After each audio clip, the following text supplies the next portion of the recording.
Hey everyone, Ekman here with another video, and today we have something a little bit different. I normally like to keep my videos kind of closer to the North American meta, but we got all 6 leaders for OP08 revealed, and I kind of just want to talk about them, so I'm going to kind of skip that rule and just go over these and my thoughts going into it. In Japan right now, they're in OP07, and they're kind of like in a new version of OP07 since they did get the restriction list at the beginning of this month, and OP07 is not coming out for us in North America until June, so this is way far into the future. But honestly, a lot of these leaders are pretty neat and interesting and pretty unique at the same time. So I kind of just want to go over my thoughts into what could be the potential for these guys, and just again have a little bit more fun than usual. So that's the plan for the day, and we're going to jump on into it. Last thing though is that all of these leaders are on my website's deck builder, Eggman Events, which you guys can check out. And I do plan on keeping it as up to date as I can with reveals from OP08 as well. So I'll be continuing to update this, and obviously when the full set's released, I'll be updating the website. But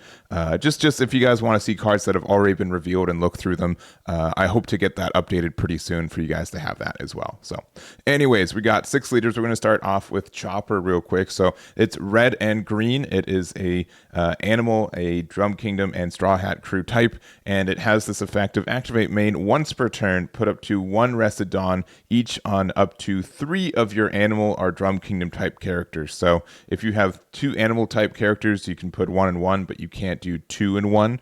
It's just up to 3 characters can get 1 Dawn, essentially. So not the most fancy effect, right? Attaching Dawn is is really impactful, but it's not like super cool, unique for a lot of these. Right? We have like the 5-drop, like the red Luffy Star Deck leader.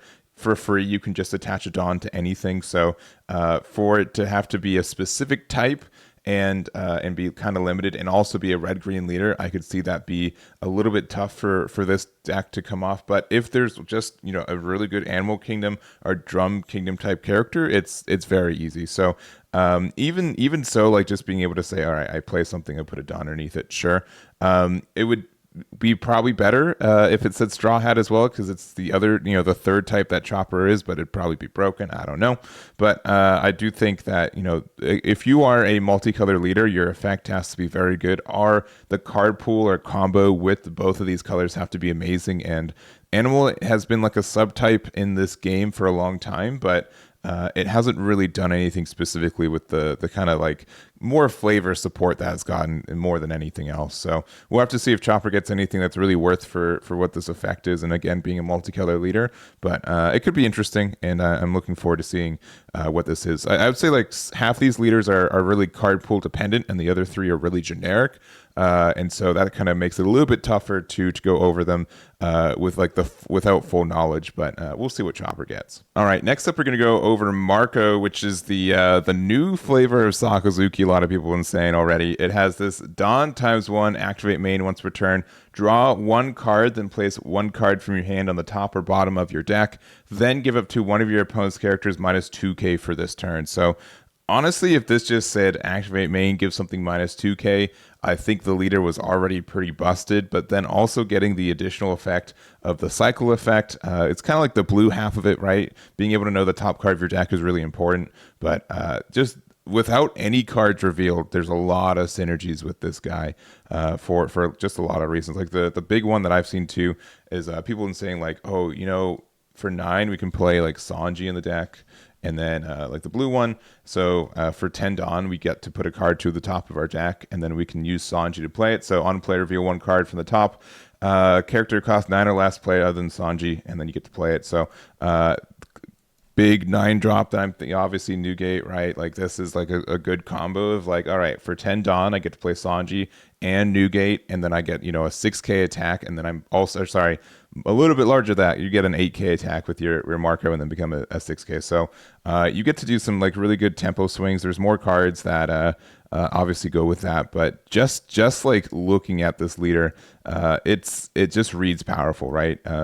Being able to cycle, like worst case, again, you could just draw a card, put a card you don't need at the bottom of your deck. You won't see it again, but it's the same as trashing for at least the color combinations of red and blue, and that's just like the removal potential for giving something minus 2k is fantastic. We've been seeing, like, personally in OP06, like, Eustace Kid be very strong. And so for your leader just to say, all right, well, it's a 6k now, for pretty much free is really important. So at least you have to put one Dawn underneath this for the effect, so it's not something that's completely free like Sakazuki, but it being activate main timing is really good. And even like 5 cost Marco, right? Like, oh, you can give something -1, or sorry, for one -2k, and then you use Marco, and then you pop a 5k kind of thing. So all that kind of stuff is silly. Even stuff like Borsalino, like blocker, that's been, you know, impactful forever. You can make that a 4k blocker immediately, which is great. So I think the only thing is that if it's a little bit clunky to put the Dawn underneath your leader every time, I could see that being a little bit impactful. But even then, this seems like a really strong effect, and we'll have to see what other pieces that Marco gets in the set too. But man, I definitely, as soon as it's like half of these cards when they are announced, I saw people on Twitter just going crazy, like, they did what? And Marco was definitely the first one, and it's incredibly powerful, it seems, and we'll see if that's true, right? There have been times where we get leaders like, oh, we thought that'd be broken, right? Like, the one that's always in my mind is like the Yamato leader from OP06, where oh yeah, you know, giving a double attack to a leader, that seems pretty good. And then it just never really, like, Yamato's meta, but it's like tier 1.5 too, right? It's not like the best deck in the meta at all. Even with this double attack, people thought, oh, how could they build this? And now it's been just, okay, it's fine. So anyways, going through the next one, we got Carrot here. So another mono green leader since Uta, I guess. We haven't really had, outside of Uta, it's been like Uta, Eustace Kid for our meta versions of mono green leaders. But then we'd get Bonnie and OP07, which I think has been doing pretty good as well. And so we have some contention in that one. But Carrot says, activate main once per turn. If you have a character with Minx type in play, rest up to one of your opponent's cost 5 or less. So being able to get the free rest on something is very good, especially early game. We've seen this with cards like Perona, being able to get that 4 or less rest is good. 5 or less means you get to hit Sabo, which has been pretty prevalent for at least our meta here in NA. So that can be very impactful for the card.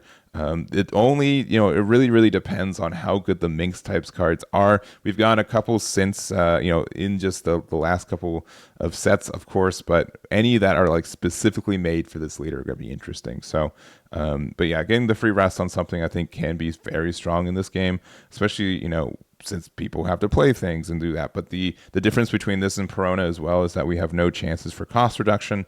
So that can be kind of tough for, you know, if they play a 6 cost blocker, if there's something meta like that, that can be hurtful, or it just means like you have to be careful. But being able to say like, oh, you have to develop 2 blockers or I get around them for free anyways, can be very nice too. Like even again, like an OP06 with Perona having this pretty similar leader effect, like, they can't develop a Borsalino and be safe, right? They have to develop 2, or they just have to be worried all the time, which is cool. So we'll see what happens with Carrot. I think this one has potential to be very good. It really does hinge on how good the Minx cards are and how easy it is to put them out.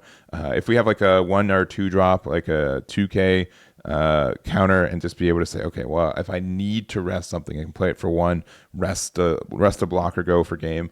I think that could be strong for the deck, but we'll see if we get those kind of cards. All right, next up we've got King, and again, this is on like the Marco side where people saw this, it was dropped and like, oh, this looks super good. So activate main once per turn. For Dawn -2, you get to choose one. If your hand is 5 or less cards, you get to draw 1.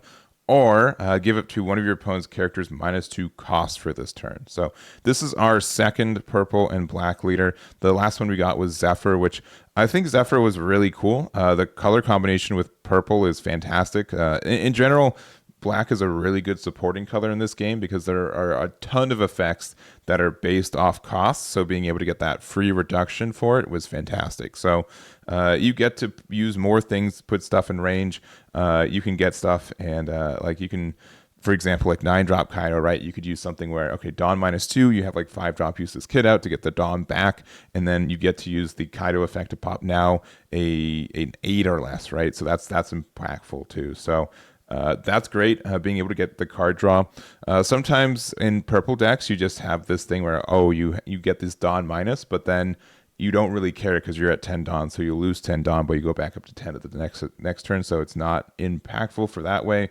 But just card draw in general is good if you have some reasons for that. There's also obviously more and more cards we're getting that, when you lose Dawn, you get this effect. So like obviously with Eustace Kid, let's say like we're at 6 Dawn or something, but we're tapped out, but we need one open for like a Blast Breath.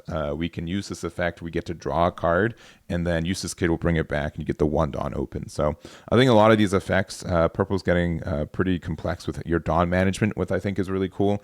And this leader is definitely being able to have like a leader that you can just use for Dawn minus without having to put any Dawn investment into it. I think will help there's some really cool combinations with this too. So cost reduction has been proven time and time again. Very, very good, and I'd say borderline broken for removal purposes in this game. We can still play Gecko Moria for this and use it for like a Rob Lucci or something like that, which we can give something -2 power, for 10 Dawn, do something for 2, lose the 2 Dawn, and then be able to Gecko Moria get the removal with Rob Lucci or something like that too. So there's a lot I think this leader has potential for. We'll see what the rest of the set looks like, but very exciting look at this card. I will say like there's maybe a potential for like neither of these effects to be good enough, or maybe like a little bit too slow or expensive on the Dawn side, but we're also an Animal Kingdoms pirate, which means that we get to play the Onigashima, which helps with our energy management too. So there we go. All right. Next up, we have Pudding, and honestly, I think this is like the Yamato of this set, in the sense that this is the card that was launched, and they said, "Oh, this is going to be busted. There's no chance there's not." And maybe I'm coping. I'm really hoping it's not. But it has it has Big Mom Pirates, and which is already pretty scary. And then it also says when attacking, you may turn the top 2 life cards of your life face up. Add up to 1 Dawn from your Dawn deck as rested. So you get free ramp on the leader. There is the ruling that you have to have them flipped up, which means that if you have both, like if you use the effect and then they're both the top cards of your deck still, you can't ramp a second time. So that's kind of okay. Either means like if you take both damage, then you can, you have 2 life left and you can flip them both open again. So that's something for it. I do know that like the expansion booster does also get this new Viola here, Viola here, which says blocker, but also on play, choose up to one of these effects. Either look at your opponent's life cards and place them back in the life in any order, or you can turn all your life cards face down. So being able to, you can play this afterwards, and then you get to do it again the next turn since all your life is face down. So that's something you can play with on that one. And then obviously, I don't think we have to really explain why, a Big Bomb Pirates card with ramp is good, but just in case you need to know, we get to play this on turn 4 now, pretty consistently, which has been quite the menace in its own way. So we'll really see if this will break the format. I don't know if it's pessimistic. I think that is pretty bad for game design as it is, but we've also had situations where with the red purple Luffy as a 6k leader that could ramp up to Whitebeard and then be a 8k leader very consistently for a turn or two. So I know that was something people were a little intimidated with, but that was a 3 life leader that didn't really have any heal. This is a 4 life leader that will continue to get that heal, which is really important. So I don't know. I'm a little pessimistic on how good Pudding is going to be, even without any support. There's enough ramp in this game that's really generic, that it's very easy to ramp twice and get to 10 Dawn. So once with leader effect, and then once with a Miss All Sunday or something, and then you have 10 Dawn, and then you played 2 Big Bombs, and your opponent lost 2 life, you gained 2 life, and what are you doing? So, but we'll see. Maybe the meta will be fast enough where that won't be impactful. But I see it being very strong for a lot of reasons, and we'll have to see if that's true or not. So there's the Pudding. I hope it's bad. I don't think it will be. And then lastly, we have Kalgara. So this is our first mono yellow leader without any kind of weird life gimmicks in a long time, right? Because we've had just going through it, just a lot of like, oh, Anel is a 4 life leader, right? He's got this new effect. Or yellow's gotten like a bunch of multicolored leaders, to be honest, too. Like our last one before this was Vegapunk and OP07, but this also has like a weird 2 life gimmick, leader can't attack kind of thing. So it's really our last one was Yamato, which came out in August of last year, and then obviously Katakuri on release. So this has been a long time since Yellow just had a naturally 5 life leader. And has this effect of when attacking, put a character with the Shandorian Warriors type from your hand into play that has a cost equal or less than the number of Dawn you control. Then, if you played a card, play the top card of your life into your hand. So, again, it's going to depend on how good this type is. If there's good cards to play, we're going to be playing them.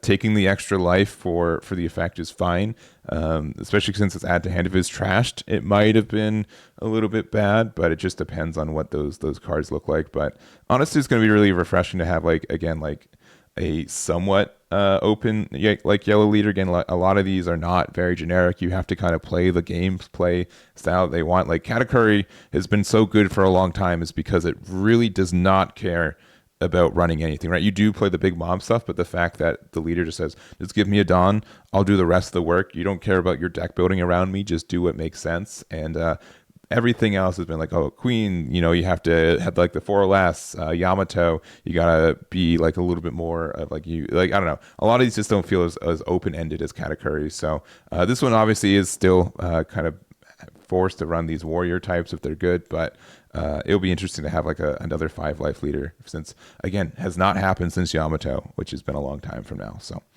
anyways, those are going to be all the leaders for OP08 that we're going to go over. So this is a lot of fun. I hope you guys enjoyed this. I was able to pick my brain for some of these. Let me know which ones you think are going to be strong. I think honestly it feels like the multicolored leaders are very good, and then the other outside of Chopper, and then the other 3 are just very dependent on their card pool. So we'll see what cards they get for it, but it should be really interested, and I'm excited to see what develops from this meta too. So that's going to be it. Thank you guys so much for watching. Let me know what you guys are thinking about for these leaders, and I'll catch you all next time.